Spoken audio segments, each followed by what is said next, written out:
La vida cristiana siempre será una mezcla de momentos de aceptación y momentos de resistencia, de alegría y de pruebas.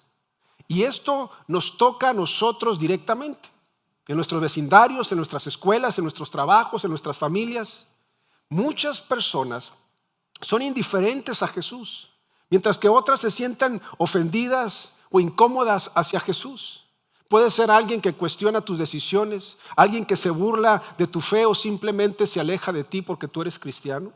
Algunos incluso se oponen con pasión al cristianismo y no quieren tener nada que ver con él. Quizás hay alguien en tu familia que no quiere hablar de Dios, que no acepta que Jesús sea el único camino hacia la vida eterna. Y no debemos sorprendernos entonces, ni dejarnos tomar desprevenidos cuando alguien reacciona con fuerza ante nosotros o ante Jesús. Y escuche bien, esto no significa que dejemos de compartir nuestra fe. Significa que debemos hacerlo con realismo, con sabiduría, con valentía. Porque el rechazo, mis hermanos, escuche bien, no es fracaso. Es parte de vivir fielmente en un mundo quebrantado. Cada conversación difícil, cada comentario escéptico, cada mirada crítica es una oportunidad para mostrar la esperanza que hay en nosotros, como lo hicieron Pedro y Juan. Y aquí viene lo más importante. Cuando entendemos que la oposición es parte del camino, podemos prepararnos para responder con gracia, con valentía, con confianza en Dios, sin depender de la aprobación de otras personas. Cada momento de rechazo se convierte entonces en una oportunidad para que nuestra fe brille, para que nuestra esperanza sea evidente y para que otros vean que Jesús transforma vidas, incluso en medio de la adversidad. Versículo 4, mire lo que dice. Pero muchos de los que habían oído el mensaje lo creyeron. Así que el número de hombres creyentes ascendió a un total aproximado de 5,000. Al día siguiente el concilio, integrado por todos los gobernantes, ancianos y maestros de la ley religiosa, se reunió en Jerusalén. El sumo sacerdote Anás estaba presente junto a Caifás, Juan, Alejandro y otros parientes del sumo sacerdote. Ahora quiero que vea algo muy importante aquí. Pedro y Juan fueron arrestados tal como lo fue Jesús. Pedro y Juan se pararon ante el Sanedrín, este tribunal supremo de 71 miembros, igual que Jesús lo hizo. Anás y Caifás dice que estaban presentes y ellos también estaban presentes en el juicio de Jesús. Y a Pedro y a Juan se les preguntó con qué poder o con qué autoridad habían hecho lo que hicieron. Exactamente lo que le preguntaron a Jesús en su última semana de ministerio mientras limpiaba el templo. Y esto nos enseña algo fundamental. La vida cristiana normal incluye compartir los sufrimientos de Cristo. No es un camino siempre cómodo, no es un camino siempre fácil. Ser cristiano implica ser incomprendido, ser considerado raro, intolerante. Implica recibir trato injusto o duro por parte de otros. Y a veces esto ocurre en el trabajo, cuando tus compañeros se burlan de tu fe. A veces ocurre en la escuela, cuando tus amigos cuestionan tus valores. A veces ocurre en la familia, cuando tu decisión de seguir a Jesús genera tensión o genera rechazo. Incluso podría significar ser arrestado o enfrentar persecución, como le pasó a los apóstoles. La vida cristiana incluye sacrificio, pero también propósito y esperanza. De manera que a partir de este momento, los apóstoles avanzarán con la expectativa de que la vida con Jesús incluye tanto participar en su obra de salvación como compartir sus sufrimientos. Y Dios trabajará a través de ellos para salvar a innumerables personas, transformando vidas que de otra manera seguirían en la oscuridad. Pero también saben que sufrirán de diferentes maneras: críticas, incomprensión, conflictos, incluso peligro físico. Ahora, la pregunta para nosotros esta mañana es la siguiente: ¿es esa tu expectativa al seguir a Jesús? ¿Esperas que Dios obre a través de ti para alcanzar a quienes aún no lo conocen? ¿Esperas tener el privilegio de orar con personas mientras reciben a Cristo o de ser testigo de cómo tu vida ha cambiado para siempre? Y si no recuerdas nada de este mensaje, yo quiero que recuerde lo siguiente. Dios quiere usarte a ti. Dios quiere usarte a ti. Y una de las razones por las que muchos no comparten su fe con valentía es que no esperan que Dios los use. Y eso limita su impacto. ¿Esperas compartir los sufrimientos de Cristo? Si es así, entonces prepárate, porque vas a experimentar el rechazo. Tus relaciones se pueden tensar con amigos, con compañeros, con parientes. Tus conversaciones se volverán incómodas. Algunas personas podrán ignorarte, pensar mal de ti o hablar mal a tus espaldas. Otros podrían molestarse, enojarse o incluso gritarte. Y todo esto forma parte de la vida cristiana. Esa es la realidad de la vida.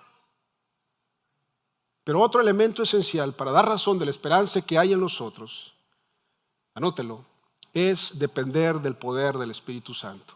Depende del poder del Espíritu Santo. Depende del poder del Espíritu Santo. Versículo 8. Entonces Pedro, lleno del Espíritu Santo, les dijo: gobernantes y ancianos de nuestro pueblo, nos interrogan hoy por haber hecho una buena obra a un lisiado.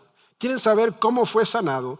Déjenme decirles claramente, tanto a ustedes como a todo el pueblo de Israel, que fue sanado por el poderoso nombre de Jesucristo de Nazaret, el hombre a quien ustedes crucificaron, pero a quien Dios levantó de los muertos. Pues es Jesús a quien se refieren las Escrituras cuando dicen: la piedra que ustedes, los constructores, rechazaron, ahora se ha convertido en la piedra principal. Versículo 12. En ningún otro hay salvación. Dios no ha dado ningún otro nombre bajo el cielo mediante el cual podamos ser salvos. Los miembros del concilio quedaron asombrados cuando vieron el valor de Pedro y de Juan, porque veían que eran hombres comunes sin ninguna preparación especial en las Escrituras. También los identificaron como hombres que habían estado con Jesús. Ahora fíjese bien en esto. Pedro primero está lleno del Espíritu y después empieza a hablar. No es su propia fuerza, no es su elocuencia ni su inteligencia, es el Espíritu Santo quien toma el control, quien guía sus palabras y que mueve sus corazones. Y el Espíritu Santo ama estos momentos, se deleita en ellos. ¿Por qué? Porque su papel es glorificar a Cristo en nuestra vida. Ahora piensa en tu propia vida. ¿Cómo sería si confiáramos más en el Espíritu Santo para hablar de nuestra fe? ¿Cómo sería si confiáramos más en el Espíritu Santo para hablar de nuestra fe? Tal vez en el trabajo, en la escuela, en la familia, con vecinos. Quizás sientes miedo de que te juzguen, sientes miedo de que te critiquen o de que alguien se burle de ti. Yo quiero decirte que eso es normal. Pero el Espíritu Santo puede tomar nuestras palabras torpes y transformarlas en un mensaje poderoso que toque vidas. El Espíritu Santo está listo para actuar en los momentos que parecen pequeños o en esos momentos que parecen incómodos. Ahora observe la reacción de quienes los escucharon. Dice que vieron su valentía y que reconocieron que habían estado con Jesús. Ahora yo no sé si usted se da cuenta de lo que esto significa, porque este es un cambio radical para los apóstoles. Apenas unos meses antes, Pedro, si usted recuerda la historia, había negado 3 veces a Jesús. Pero ahora no hay duda ninguna que Pedro ha estado con él.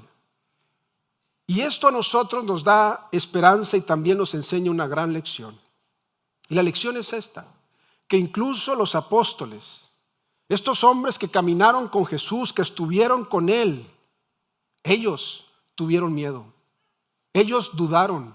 Ellos fallaron en defender la fe. Y sabe, todos tenemos momentos así. Quizás tú has querido hablar de Jesús con un compañero de trabajo y te sentiste paralizado. O quisiste compartir tu fe con un amigo y cambiaste de tema por miedo al rechazo. Eso es normal. Pero desde esos momentos de miedo, de temor, Cristo murió, venció la tumba y el Espíritu Santo vino. Y Él está disponible para guiarnos, para fortalecernos, para darnos las palabras correctas. Entonces ahora los apóstoles comprenden lo que Jesús quiso decir en Hechos 1, versículo 8, que dice: pero recibirán poder cuando el Espíritu Santo descienda sobre ustedes y serán mis testigos y le hablarán a la gente acerca de mí en todas partes, en Jerusalén, por toda Judea, en Samaria y hasta los lugares más lejanos de la tierra. ¿No es una noticia maravillosa que tenemos al Espíritu Santo a ese mismo Espíritu Santo que los apóstoles tuvieron en el primer siglo. Y no solo eso, nosotros tenemos la misma cantidad del Espíritu, todo el Espíritu. Lo que ellos tuvieron, nosotros lo tenemos. Hace varios años, un amigo nos regaló un perro Doberman de pedigrí. Y mi amigo lo había comprado en México y se lo habían mandado por avión a Estados Unidos. Pero mi amigo se ocupó y no lo pudo cuidar, así que nos lo regaló. Y este perro era tan fino que hasta tenía un tatuaje con su número de serie. Y cuando llegó aquí le habían cortado las orejas y las orejas todavía las traía vendadas, pero las orejas nunca lograron pararse. Así que en vez de dar miedo, pues este perro daba risa porque se miraba medio tonto. Y aunque tenía 8 meses, seguía siendo un cachorro curioso, travieso, grandote y sin medir su fuerza bruta. Yo recuerdo especialmente los veranos, cuando hacía calor, Riddick, el perro, escarbaba unos hoyos enormes en el jardín, buscando la tierra fresca para echarse y descansar. Pero para sacarlo a pasear era otro asunto. Yo sacaba a Riddick con una correa y él jalaba con una fuerza increíble, impulsado por su energía, por su tamaño, por su curiosidad. Yo tenía que echar todo mi peso hacia atrás nomás para tratar de controlarlo, porque si no lo controlaba, él me llevaba a mí. Pero cuando llegábamos al parque, yo lo soltaba y la escena cambiaba por completo. Riddick corría libre y feliz, explorando cada rincón, cada árbol, disfrutando cada momento con una total alegría. Y esa experiencia se me quedó muy grabada a mí, porque refleja perfectamente cómo muchas veces nosotros mismos vivimos como si el espíritu estuviera en una correa. No porque Él esté limitado, sino porque nosotros aún estamos aprendiendo a confiar en Él. No es que el Espíritu Santo carezca de poder, es que nosotros estamos creciendo en la fe. Y a veces, mis hermanos, nos da miedo. Miedo al rechazo, miedo a ser juzgados, miedo a equivocarnos, miedo a hablar de Jesús o vivir nuestra fe con libertad. Y por eso 2 de Timoteo 1:7 me encanta, porque dice: pues Dios no nos ha dado un espíritu de temor y timidez, sino de poder, amor y autodisciplina. Y este versículo no es una acusación, es una promesa. De manera que la pregunta es: ¿estás viviendo como si Dios te hubiera dado un espíritu de miedo o como si te hubiera dado un espíritu de poder? Piénsalo. Muchas veces decimos cosas como: es que yo soy muy inseguro, es que siempre trato de agradar a los demás, es que yo no soy extrovertido, ¿sabes? Es que yo no soy tan valiente. Y con eso lo que estamos diciendo algo sobre cómo Dios nos hizo. Y quizás no te des cuenta, pero al decirlo en realidad estás admitiendo: yo creo que Dios me dio un espíritu de miedo. Así que quiero recordarte algo importante. Tú eres una nueva creación. Dios te ha hecho nuevo. Y sí, Dios nos ha dado diferentes personalidades y formas de ser, y algunos son introvertidos, otros son extrovertidos, algunos son ruidosos, otros son más tranquilos, otros son más expresivos, otros son más reservados. Y ninguna personalidad es mejor que otra. Pero todos tenemos el mismo espíritu, el mismo poder ilimitado que resucitó a Cristo de los muertos, el mismo poder que creó los cielos y la tierra, vive dentro de ti. Ahora imagina tu vida diaria. Quizá eres un padre o una madre trabajando horas extras para mantener a tu familia. Quizás eres un estudiante en la universidad o un compañero de trabajo enfrentando un ambiente difícil. Y tal vez quieres compartir tu fe con alguien, pero te detiene el miedo. Miedo a ser juzgado, a que se burlen de ti, a que tus palabras no tengan impacto, a perder la amistad con alguien. Todo eso puede paralizarnos si decides vivir bajo un espíritu de temor. Pero aquí está la buena noticia. El Espíritu Santo nos da poder, nos da amor, nos da dominio propio. No tenemos que enfrentar estas situaciones solos ni con miedo.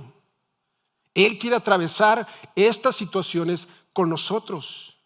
Cada conversación difícil, cada oportunidad de animar a alguien, cada momento en que defiendes tu fe es una oportunidad para que el Espíritu Santo transforme la situación.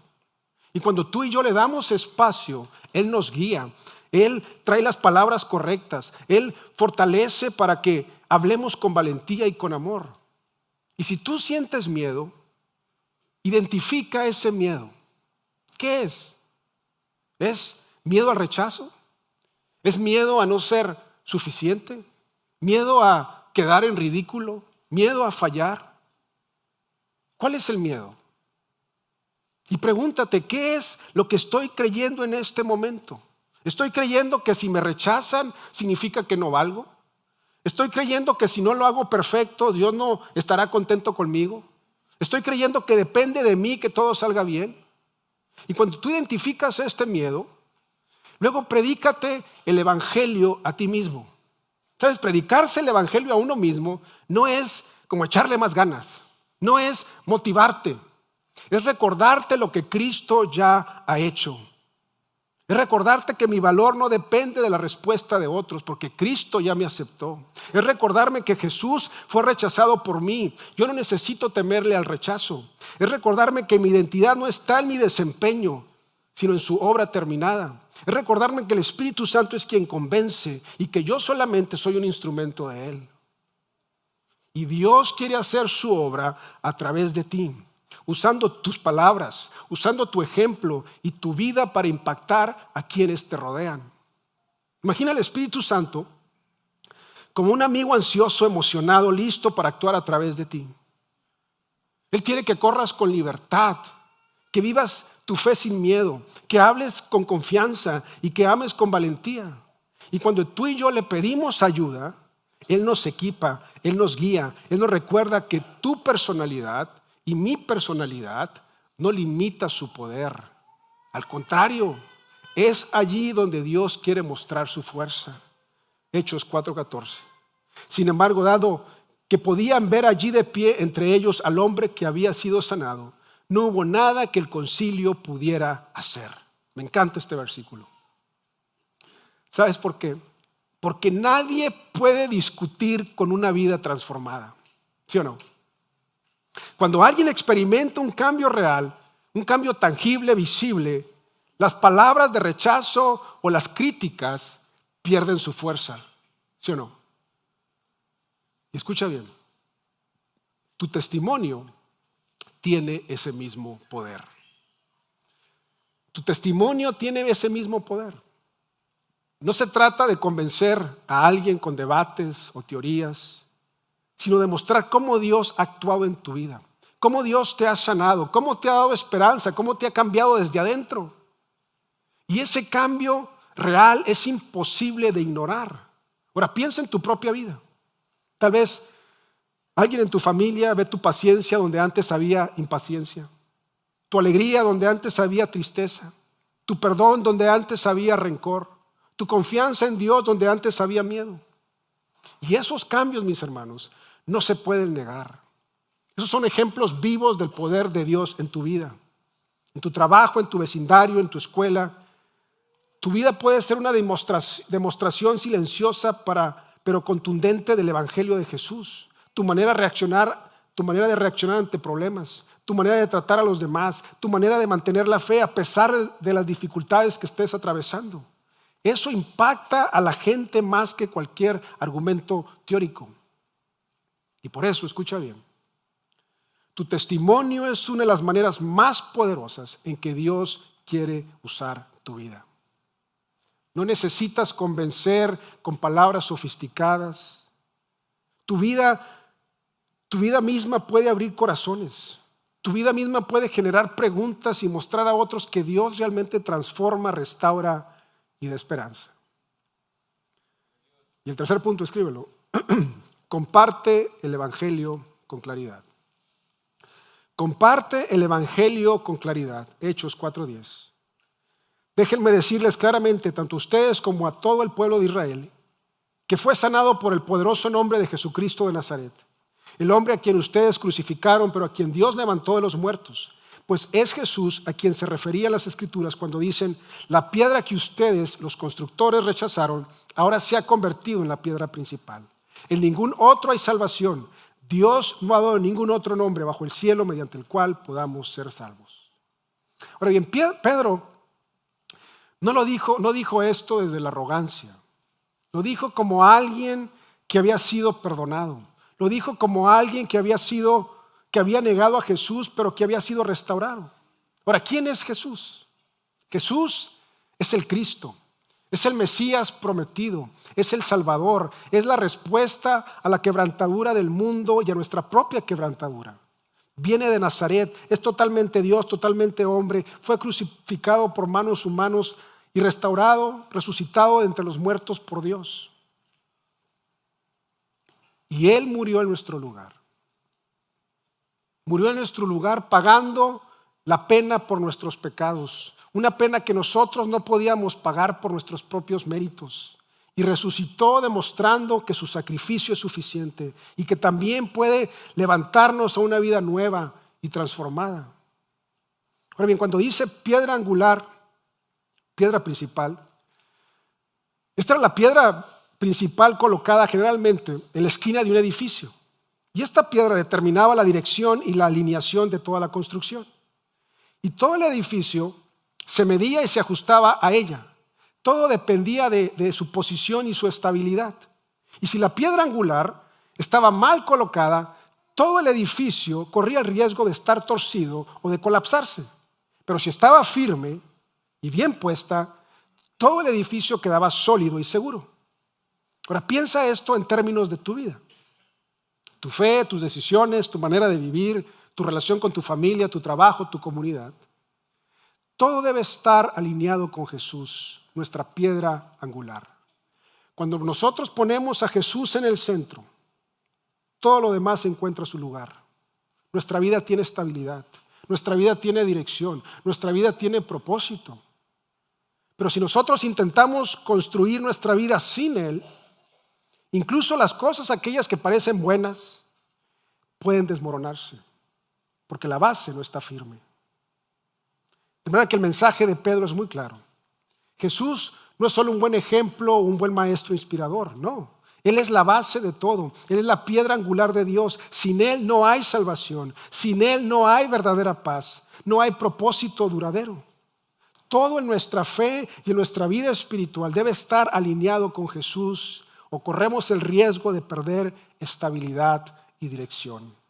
Versículo 15. Así que les ordenaron a Pedro y a Juan que salieran de la sala del concilio y consultaron entre ellos. ¿Qué debemos hacer con estos hombres?, se preguntaban unos a otros. No podemos negar que han hecho una señal milagrosa y todos en Jerusalén ya lo saben.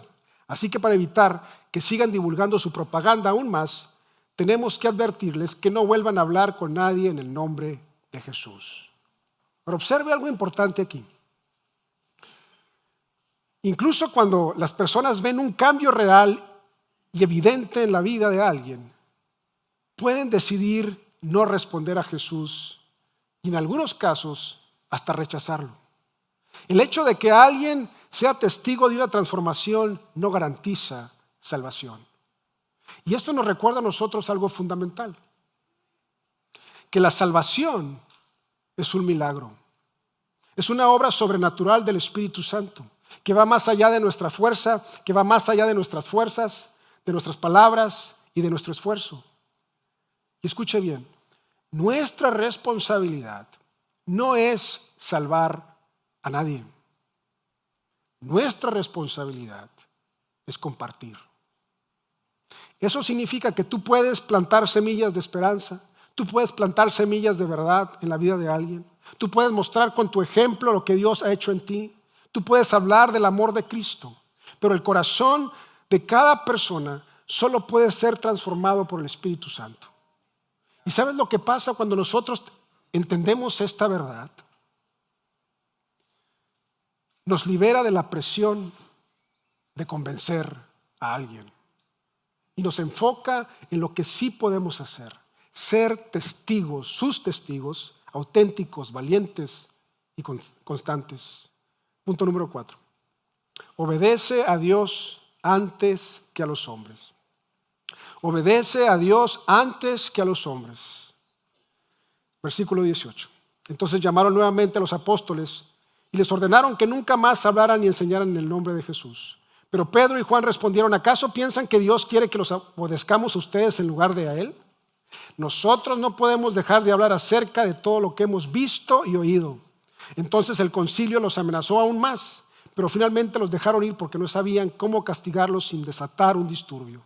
Pues todos alababan a Dios por esa señal milagrosa, la sanidad de un hombre que había estado lisiado por más de 40 años.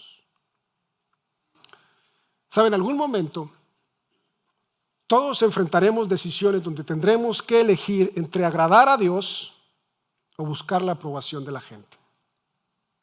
Y yo quiero que piensen en su propia vida. Quizá hay decisiones que estás tomando hoy con el objetivo de agradar a otras personas, incluso a costa de lo que sabes que Dios te llama a hacer. Tal vez evitas decir la verdad en el trabajo, en la escuela, en tu familia, porque temes la reacción de otras personas. Tal vez no compartes tu fe con alguien por miedo a incomodarlo, a ser rechazado. Y sabes, todo esto es parte de esta lucha cotidiana de vivir con lealtad a Dios. Proverbios 29-25 dice: temer a la gente es una trampa peligrosa, pero confiar en el Señor significa seguridad. ¿Y sabes lo que sucede? Que el temor a las personas le pone cadenas a tu testimonio. El temor a las personas le pone cadenas a tu testimonio. ¿Por qué? Porque te contienes. No hablas con libertad ni con valentía por miedo o por la necesidad de aprobación de los demás. Y a veces, sin darnos cuenta, es tan sutil, evitamos mencionar nuestra fe en la conversación con compañeros del trabajo, en la reunión familiar o incluso con amigos cercanos por miedo a ser juzgados o por miedo de incomodar a otros. Y si tú sueles luchar con el querer agradar a todos, con el temor de qué es lo que otros van a pensar o con la necesidad de ser aprobado, yo te invito a que des un paso atrás, a que tomes una pausa y que lo empieces a reconocer en todas las áreas de tu vida, no solo al compartir tu fe. Y pregúntate: ¿estoy tomando decisiones para agradar a Dios o para agradar a los demás? Y cuando tú identificas eso, y puede ser muchas cosas, puede ser temor al rechazo, puede ser tu necesidad de aprobación, puede ser orgullo, puede ser inseguridad, puede ser el deseo de quedar bien, puede ser miedo a perder tus amistades. Predícate el evangelio a ti mismo en cada situación. Recuérdate que Jesús ya venció el miedo y que Él nos ha dado un espíritu para actuar con valentía. Yo ya soy aprobado en Cristo. Mi identidad está sellada. Y cuando lo hacemos, vas a empezar a ver un cambio profundo en tu vida.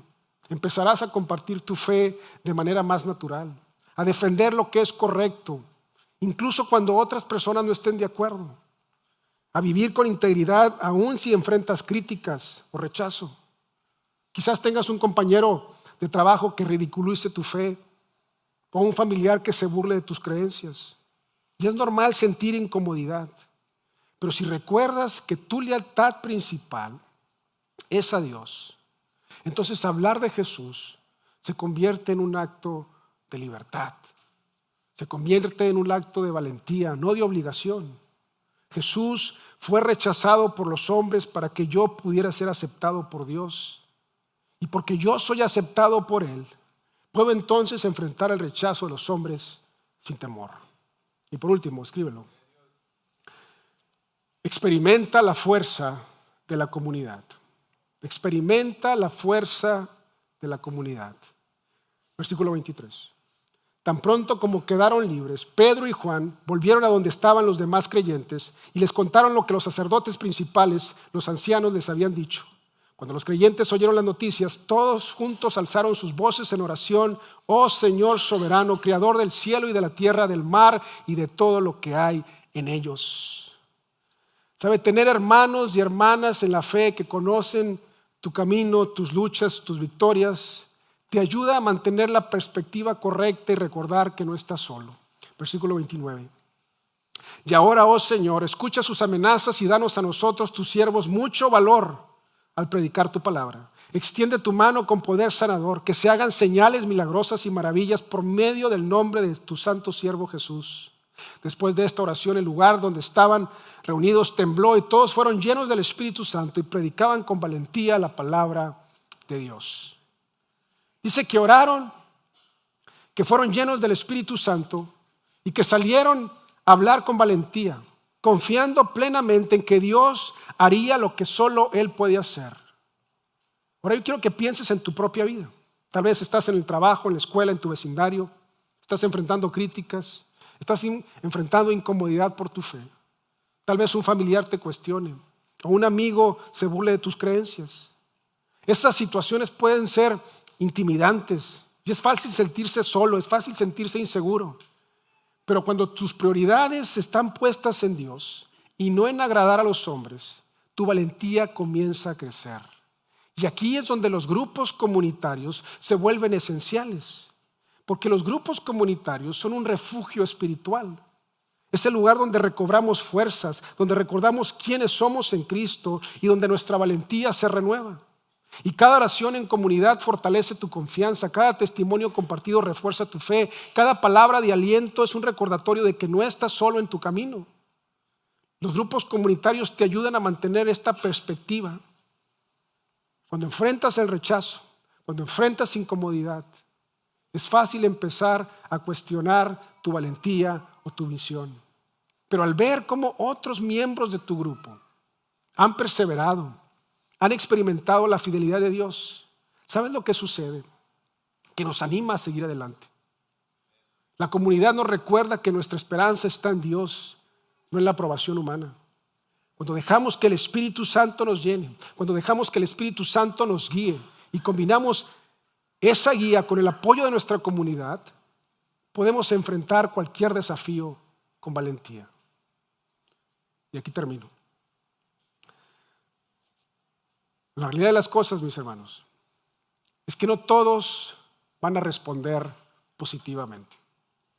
No todas las conversaciones van a terminar con un sí. Pero cada vez que tú hablas con amor, cada vez que permaneces fiel, cada vez que tú eliges agradar a Dios antes que buscar aprobación, el Espíritu Santo empieza a obrar. Así que recuerda que no estás solo. Recuerda que no dependes de tu elocuencia. No cargas el peso de salvar a nadie. Tu llamado y mi llamado es ser fiel. El resultado le pertenece a Dios. Y esa verdad nos libera. Cierra tus ojos. Quiero invitarte a orar ahora mismo.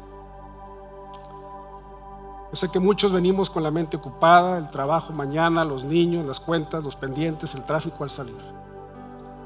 Pero este es un momento sagrado, es un regalo. Es un momento para responder a Dios. Así que siéntate en silencio, respira profundo.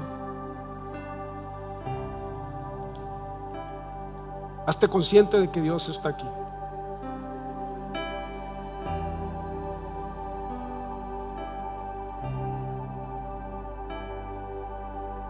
Hazte consciente de que no tienes que impresionarlo. Y si conoces a Jesús, recuerda que el Espíritu Santo vive dentro de ti. No solamente el domingo, sino todos los días. Así que pídele a Dios que esta semana abra puertas naturales para hablar de tu fe. Ya sea en el trabajo, con ese compañero que siempre está cargado de estrés, con tu vecino, con un familiar o pariente que todavía está buscando dirección en su vida. Y pregúntale al Señor con honestidad: Señor, quiero ser parte de lo que tú estás haciendo. Estoy dispuesto a confiar en ti incluso si la conversación se vuelve incómoda. Estoy dispuesto a depender de tu espíritu más que de mi seguridad. No lo hagas desde la presión. Hazlo desde la confianza. Ora para que Dios te use. Ora para que te fortalezca. Ya sea que las personas escuchen con interés o respondan con indiferencia. Ora por su paz en tu corazón. Ora para que el Espíritu Santo te llene, no solo de emoción, sino de carácter, de valentía, de compasión. Ora por salvación. Ora para que esta semana alguien en tu círculo, un amigo, un familiar, un compañero de trabajo, un pariente, alguien de tu círculo experimente el amor de Dios. ¿Sabes? Muchos en nuestra comunidad cargan heridas profundas, estrés migratorio, separación familiar, presiones económicas, soledad. Y el Evangelio no es solo una doctrina, el Evangelio es una esperanza real para corazones cansados. Así que ora para que Dios te use a ti, para que Dios use tu historia, para que seas un testimonio vivo de su poder transformador. Y si hoy estás aquí y no tienes una relación con Jesús, tal vez hoy por primera vez el mensaje ha tenido sentido para ti. Tal vez creciste en la iglesia, pero nunca habías entendido lo que significa confiar personalmente en Él. O quizá te alejaste de hace años y hoy sientes que Dios te está llamando de nuevo. Sabes, no tienes que resolver toda tu vida hoy, pero sí puedes dar un paso. Si ese es tu deseo, ahí donde estás, ¿por qué no le dices quedito? Dile: Señor Jesús, te necesito. Gracias por amarme tanto. Gracias por morir por mí y por darme nueva vida. Perdona mis pecados. Hoy deposito mi confianza en ti. Guíame, transfórmame. Enséñame a caminar contigo. Padre, te pedimos que nos uses, que nos llenes de tu Espíritu Santo. Haznos una iglesia valiente, una iglesia compasiva. Danos amor por nuestra comunidad. Te lo pedimos en el nombre poderoso de Jesús. Amén.